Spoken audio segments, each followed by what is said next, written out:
Belly fat reduce ಮಾಡೋಕ್ಕೆ ಯೋಗ ಬೆಸ್ಟಾ ಅಥವಾ exercise ಬೆಸ್ಟಾ? ನೀವೇ ಹೇಳಿ ನೋಡೋಣ. ಬಟ್ ನಿಜ ಹೇಳ್ತೀನಿ, ಈ ಎಕ್ಸಸೈಸ್ ಅಥವಾ ಈ ಥರ ಮಾಡಿದರೆ ನಿಜ ಹೇಳ್ತೀನಿ ಆರಾಮಾಗಿ ಬೆಲ್ಲಿ ಇಂಚ್ ರೆಡ್ಯೂಸ್ ಆಗುತ್ತೆ. ಎಸ್ಪೆಷಲಿ ಡಯಟೂ ಇಂಪಾರ್ಟೆಂಟ್ ಇರುತ್ತೆ. ಬಟ್ ನಾವು ಇವಾಗ ಡಯಟ್ ಮಾಡ್ತಾ ಇಲ್ಲ, ತಿನ್ನೋದ್ರಲ್ಲೇ ಕಂಟ್ರೋಲ್ ಮಾಡ್ತಾ ಇದ್ದೀವಿ. ಬಟ್ ಎಕ್ಸಸೈಸ್ ಮಾಡ್ತಾ ಇದ್ದೀವಿ. ಇದು ಯಾವ ಥರ ಎಕ್ಸಸೈಸ್ ಮಾಡ್ತಾ ಇದ್ದೀನಿ, ಏನು ಮಾಡ್ತಾ ಇದ್ದೀನಿ ಅಂತ ತೋರಿಸ್ತೀನಿ. ಸೊ ಹಾಯ್, ಎಲ್ಲರಿಗೆ ನಮಸ್ಕಾರ. Welcome back to my channel ಪ್ರೇಮಾಜೋಡ್ health kitchen and vlogs. Actually ಇದು ಏನಂದರೆ, ಇವತ್ತು day 3 of 21-21-20 Kapil inspired weight loss challenge. So ಇದ್ರಾಗ ನಾನು ಏನೇನು ಮಾಡಿದೆ ಅಂತ ಹೇಳಿದ್ದೀನಿ ನಿಮಗೆ. ಸೊ ಇವತ್ತು ನಾನು ಈ ಎಕ್ಸಸೈಸ್ ಮಾಡ್ತಾ ಇದ್ದೀನಲ್ಲ, ಭಾರಿ ಬೆಸ್ಟ್ ಎಕ್ಸಸೈಸ್ ಇದಾವೆ. ಏನಂದರೆ ಇವತ್ತು ಇಷ್ಟು ದಿನ ಆಗುತ್ತಲ್ವ, ಭಾಳ ದಿನ ಆಗ್ತಾಯಿತ್ತು ಯಾವುದು ಎಕ್ಸಸೈಸು ವಾಕಿಂಗ್ ಮಾಡ್ತಾ ಇರಲಿಲ್ಲ. ಸೊ ಒಂಥರ ಮೈ ರಿಜಿಡ್ ಆಗಿತ್ತು. ಈ ಥರ ಮಾಡಿದರೆ ಆರಾಮಾಗಿ ಈಸಿಯಾಗಿ ಬಾಡಿ ಹೀಲ್ ಆಗುತ್ತೆ ಅಂತ ಹೇಳ್ಬೋದು. ಎಸ್ಪೆಷಲಿ ಇದು ಸ್ಕಿನ್ ಜೋತ್ ಬೀಳುತ್ತೆ ನೋಡಿ ವೇಟ್ ರೆಡ್ಯೂಸ್ ಮಾಡಿದಾಗ. ಲೈಕ್ ಯಾಕಂದರೆ ಪ್ರೋಟೀನ್ ಡೆಫಿಷಿಯನ್ಸಿ ಇರ್ತೈತಿ, ಇಲ್ಲ ವಿಗ್ರಸ್ ಕಾರ್ಡಿಯೋ ಮಾಡಿದಾಗ ನಮ್ಮದು ಸ್ಕಿನ್ ಎಲ್ಲ ಜೋತ್ ಬೀಳ್ತಿರ್ತೈತೆ. ಸೊ ಅದನ್ನು ಸಹ ಇದರಿಂದನೇ ಕಡಿಮೆ ಮಾಡ್ಬೋದು ಈ ಎಕ್ಸಸೈಸ್ ಮಾಡೋದ್ರಿಂದ. ಸೊ ಯಾವ್ಯಾವ ಎಕ್ಸಸೈಸು ಯಾವ ಥರ ಮಾಡ್ತೀನಿ ಅಂತ ಹೇಳ್ತೀನಿ, ಬನ್ನಿ ಎಕ್ಸಸೈಸ್ ಮಾಡೋಣವಾ. ಒಂದು ಸೂರ್ಯ ನಮಸ್ಕಾರ ಮಾಡೋದ್ರಿಂದ ಎಷ್ಟು ಕ್ಯಾಲರಿ ಬರ್ನ್ ಆಗುತ್ತೆ ಅಂತ ಗೊತ್ತಾ ನಿಮಗೆ? ಹೌದಾ? ಸೊ ಒಂದು ಸೂರ್ಯ ನಮಸ್ಕಾರ ಮಾಡೋದ್ರಿಂದ ಮಿನಿಮಮ್ 14 ಕಿಲೋರಿ ಅಂದರೆ 14 ಕ್ಯಾಲ್ರಿ ಬರ್ನ್ ಆಗುತ್ತೆ. 14 ಕ್ಯಾಲ್ರಿ ಅಂದರೆ ನಾವು 10 ಸೂರ್ಯ ನಮಸ್ಕಾರ ಮಾಡಿದ್ರೂ ಸಹ ಎಷ್ಟಾಗುತ್ತೆ, 140 ಕ್ಯಾಲ್ರಿ ಬರ್ನ್ ಆಗುತ್ತೆ. ಅದು ಎಸ್ಪೆಷಲಿ ಬಾಡಿ ವೇಟ್ ಹೆಚ್ಚಿದ್ದವ್ರು ಮಾಡಿದ್ರಂತೂ ಅದು ಕ್ಯಾಲ್ರಿ ಜಾಸ್ತಿನೇ ಬರ್ನ್ ಆಗುತ್ತೆ. ಅದಕ್ಕಿಂತ ಹೆಚ್ಚು ಏನಂತಂದರೆ ಫುಲ್ ಬಾಡಿ ಆ್ಯಕ್ಟಿವೇಟ್ ಆಗುತ್ತೆ. ಇದರಲ್ಲಿ ಫುಲ್ ಬಾಡಿ ಇನ್ವಾಲ್ವ್ಮೆಂಟ್ ಆಗುತ್ತೆ. ಹೋಲ್ ಬಾಡಿ ಒಂದು ಎಕ್ಸಸೈಸ್ ಅಂದರೆ ಇದೊಂದಂತ ಹೇಳ್ಬೋದು. ಬೆಸ್ಟು ಯೋಗ ಇದೊಂದು. ಸೊ ಎಲ್ಲನೂ ಮಾಡೋಕ್ಕಿಂತ ಒಂದು ಸೂರ್ಯ ನಮಸ್ಕಾರ ಮಾಡಿದರೆ ಬೆಸ್ಟ್ ಆಗುತ್ತೆ.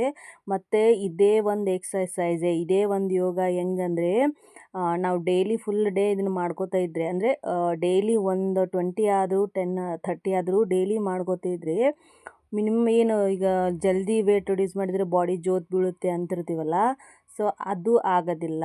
ಯಾಕಂದರೆ ಇದು ಫುಲ್ ಬಾಡಿ ಎಕ್ಸಸೈಸ್ ಆಗುತ್ತೆ ಮತ್ತು ಬಾಡಿ ವೇಟೆಡ್ ಆಗಿಯೂ ವರ್ಕ್ ಆಗುತ್ತೆ. ಸೊ ಇದು ಒಂದು ಬೆಸ್ಟ್ ಯೋಗ ಅಂತ ಹೇಳ್ಬೋದು.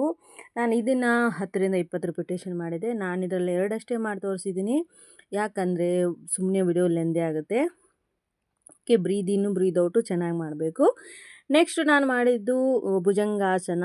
ಇದನ್ನು ಹೊಟ್ಟೆ ಸೆಳೆತ ಭಾಳ ಚೆನ್ನಾಗಾಗುತ್ತೆ. ನೀವು ಅಬ್ಡಮಲ್ ಫೀಲ್ ಆಗುತ್ತೆ. ಬ್ರೀದ್ ಇನ್ ಬ್ರೀದ್ ಔಟ್ ಮಾಡ್ಕೋತಾ ಮಾಡಬೇಕು.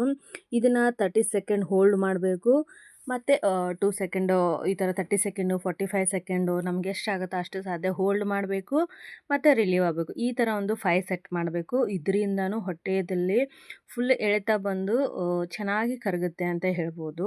ಬೆಸ್ಟ್ ಎಕ್ಸಸೈಸ್ನ ಅಂತ ಹೇಳ್ಬೋದು. ಇದು ಆದಮೇಲೆ ಈ ಥರ ಚೈಲ್ಡ್ ಪೋಸು ಅಥವಾ ಮೊಣಕಾಲು ಮೇಲೆ ಫುಲ್ ಇದನ್ನು ಹಾಕಿ ಮಲಗೋದು. ಈ ಥರ ಮಾಡೋದ್ರಿಂದಂತೂ ಫುಲ್ ಹೊಟ್ಟೆ ಮೇಲೆ ಭಾರ ಆಗುತ್ತೆ. ನನಗಂತೂ ಮಾಡಲಿಕ್ಕೆ ಆಗೋಲ್ದು. ಆ್ಯಕ್ಚುಲಿ ಕೆಲವೊಬ್ರಿಗೆ ಸಾಧ್ಯ ಆದರೆ ಮೂಗು ಸಹ ಕೆಳಗಡೆ ಹಚ್ಬೋದು. ಸೊ ನಾನು ಎಷ್ಟು ದಪ್ಪ ಇದ್ದೀನಲ್ಲ, ಸೊ ನನಗೆ ಹೆಂಗಾಗುತ್ತೆ ನಾನು ಹಂಗೆ ಮಾಡ್ತಾ ಇರೋದು. ಆ್ಯಕ್ಚುಲಿ ಈ ಥರ 45 ಸೆಕೆಂಡ್ ಹೋಲ್ಡ್ ಮಾಡೋದು, ಓಕೆ, ದೆನ್ ರಿಲೀವ್ ಮಾಡೋದು. ಈ ಥರ ಒಂದು 5 ಸೆಟ್ ಮಾಡಿದರೆ ನಮ್ಮ ಅಬ್ಡಮಲ್ ಭಾಳ ಚೆನ್ನಾಗಿ ಕರಗುತ್ತೆ. ವಿಗ್ರೆಸ್ ಆಗಿ ಎಕ್ಸಸೈಸ್ ಮಾಡಿದರೆ ಅಂತನಿಲ್ಲ, ಲೋ ಇಂಪ್ಯಾಕ್ಟ್ ಎಕ್ಸಸೈಸ್ ಮಾಡಿದರೂ ಸಹ ಬಾಡಿ ವೇಟ್ ರೆಡ್ಯೂಸ್ ಆಗೇ ಆಗುತ್ತೆ. ಹೆವಿ ವೇಟ್ ಇದ್ದವರು ಈಗ ಜೋರು ಏನಾದರೂ ರನ್ನಿಂಗು ಅಥವಾ ಜಂಪಿಂಗ್ ಮಾಡಿದರೆ ಮೊಣಕಾಲು ಮೇಲೆ ಹೊಡೆತ ಬೀಳ್ತದೆ. ಸೊ ಈ ಸಿಂಪಲ್ ಯೋಗಗಳನ್ನು ಮಾಡಿದರೆ ಬೆಸ್ಟ್ ಇರ್ತದೆ. ಓಕೆ, ಇದನ್ನು ಈ ಥರ ಹೋಲ್ಡ್ ಹಿಡಿದು ಮೂಗು ಹಚ್ಚಬೇಕು. ಸೊ ಇವಾಗ ಬರ್ತಾ ಇತ್ತು ನನಗೆ. ನೋಡೋಣ, ಒಂದು ವೀಕಲ್ಲಿ ಇದನ್ನು ಹಚ್ಚೋದು ಟ್ರೈ ಮಾಡ್ತೀನಿ. ಸೊ ರಿವರ್ಸ್ ಹಾಕ್ತೀನಿ, ಅವಾಗ ತೋರಿಸ್ತೀನಿ. ಇದನ್ನು 45 ಸೆಕೆಂಡ್ ಹೋಲ್ಡ್ ಮಾಡಬೇಕು. ಮೂಗು ಹಚ್ಚೋಕ್ಕಾದರೆ ಮೂಗು ಹಚ್ಚೋಕ್ಕೆ ಟ್ರೈ ಮಾಡಬೇಕು ಮೊಣಕಾಲಿಗೆ, ಆಮೇಲೆ ರಿಲೀವ್ ಮಾಡಬೇಕು. 5 ಸೆಟ್ ಮಾಡಬೇಕು. ನೆಕ್ಸ್ಟ್ ಬಂದು ಈಗ ಹೆಂಗೆ ಸೂರ್ಯ ನಮಸ್ಕಾರ ಅಂತೀವಲ್ಲ, ಇದು ಚಂದ್ರ ನಮಸ್ಕಾರ ಅಂಥೇಳಿ. ಸೊ ಅರ್ಧ ಚಂದ್ರ ನಮಸ್ಕಾರ. ಇದು ನಾನು ಮಾಡಿಫೈಡ್ ಮಾಡ್ಕೊಂಡಿದ್ದೀನಿ, ನನಗೆ ಹೆಂಗೆ ಅನುಕೂಲ ಆಗುತ್ತೆ ಅಂಥೇಳಿ. ಸೊ ಈ ಥರ ಮಾಡೋದ್ರಿಂದ ನಮ್ಮ ಅಬ್ಡಮನಲ್ಲಿ ಮಸಲ್ ಟ್ವಿಸ್ಟ್ ಆಗುತ್ತೆ, ಕೈ ಟ್ವಿಸ್ಟ್ ಆಗುತ್ತೆ. ಒಂಥರ ಏನಂದರೆ ಫುಲ್ಲು ನಮ್ಗೆ ಎಂಗೇಜ್ ಆಗಿರ್ತೈತೆ. ಫುಲ್ ಹೊಟ್ಟೆ ಭಾಗ ಎಂಗೇಜ್ ಆಗಿರ್ತದೆ. ನೀವು ಒಂದು ಸಲ ಮಾಡಿ ನೋಡಿ. ಬ್ರೀದ್ ಇನ್ ಬ್ರೀದ್ ಔಟ್ ಕರೆಕ್ಟಾಗಿ ಲಕ್ಷ್ಯ ಇರಬೇಕು. ಇಲ್ಲಾಂದರೆ ರೆಗ್ಯುಲರ್ ಬ್ರೀದ್ ಇನ್ ಬ್ರೀದ್ ಔಟ್ ಮಾಡಬೇಕು. ಇದಿಷ್ಟಾಗಿತ್ತು ಎಕ್ಸಸೈಸು. ಮತ್ತು ನಾನು ಬೆಳಗ್ಗೆ ಎಂಟಿ ಸ್ಟಮಕ್ಕು ಜೀರಿಗೆ ನೀರು ಕುಡಿದೆ.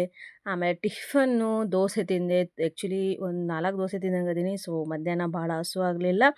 ರಾತ್ರಿ ಒಮ್ಮೆ ಚಿಕನ್ನು, ಸಂಡೇ ಸ್ಪೆಷಲ್ವಲ್ಲ, ಚಿಕನ್ ತಿಂದ್ವಿ, ರೊಟ್ಟಿ ತಿಂದ್ವಿ. ಇದಿಷ್ಟಾಗಿತ್ತು ಎಕ್ಸಸೈಸು. ಈ ಯೋಗ ಮಾಡೋದ್ರಿಂದ ನಿಜ ಹೇಳ್ತೀನಿ ಸ್ಕಿನ್ ಜೋತ್ ಬೀಳಲ್ಲ, ಎಸ್ಪೆಷಲಿ ಸೂರ್ಯ ನಮಸ್ಕಾರ. ಇದು ಒಂದು ಎಕ್ಸಸೈಸ್ ಮಾಡಿದರೆ ಸಾಕು, ಇಡೀ ಫುಲ್ ಬಾಡಿನೇ ಲೂಸ್ ಆಗಲ್ಲ. ಸೊ ಇದನ್ನು ಕಂಟಿನ್ಯೂ ಮಾಡಬೇಕು. ಈಗ ಸೂರ್ಯ ನಮಸ್ಕಾರ ಬರದೆ 101 ಮಾಡ್ತಾರೆ. ಸೊ ಡೈಲಿ 20 ಮಾಡ್ಕೋತಾ ಸೊ ರೀಚ್ ಆಗಿದ್ರೆ ಸೊ ಹಾಫ್ ಆನ್ ಅವರ್ ಒಳಗೆ 101 ಮಾಡಿದರೆ ನಮಗೆ ಚೆನ್ನಾಗಿ ರಿಸಲ್ಟ್ ಬರುತ್ತೆ ಮತ್ತು ಕ್ಯಾಲ್ರಿನೂ ಭಾಳ ಬರ್ನ್ ಆಗುತ್ತೆ. ಸೊ ನಿಮಗೆ ಈ ವಿಡಿಯೋ ಇಷ್ಟ ಆಗುತ್ತೆ ಅಂದ್ಕೊಂಡು ಸೊ ನಿಮ್ಮ ಫ್ಯಾಮಿಲಿ ಫ್ರೆಂಡ್ಗೆ ಶೇರ್ ಮಾಡಿ, ಪ್ಲೀಸ್ ಸಬ್ಸ್ಕ್ರೈಬ್ ಮಾಡಿ, ಲೈಕ್ ಮಾಡ್ತಾ ಇಲ್ಲ, ಲೈಕ್ ಮಾಡಿ ಪ್ಲೀಸ್. ಹಾಗೆ ನಿಮ್ಮ ಫ್ಯಾಮಿಲಿ ಫ್ರೆಂಡ್ಸ್ಗೆ ಶೇರ್ ಮಾಡಿ. Thank you. ನೆಕ್ಸ್ಟ್ ವಿಡಿಯೋಗೋಸ್ಕರ ಫಾಲೋ ಮಾಡಿ.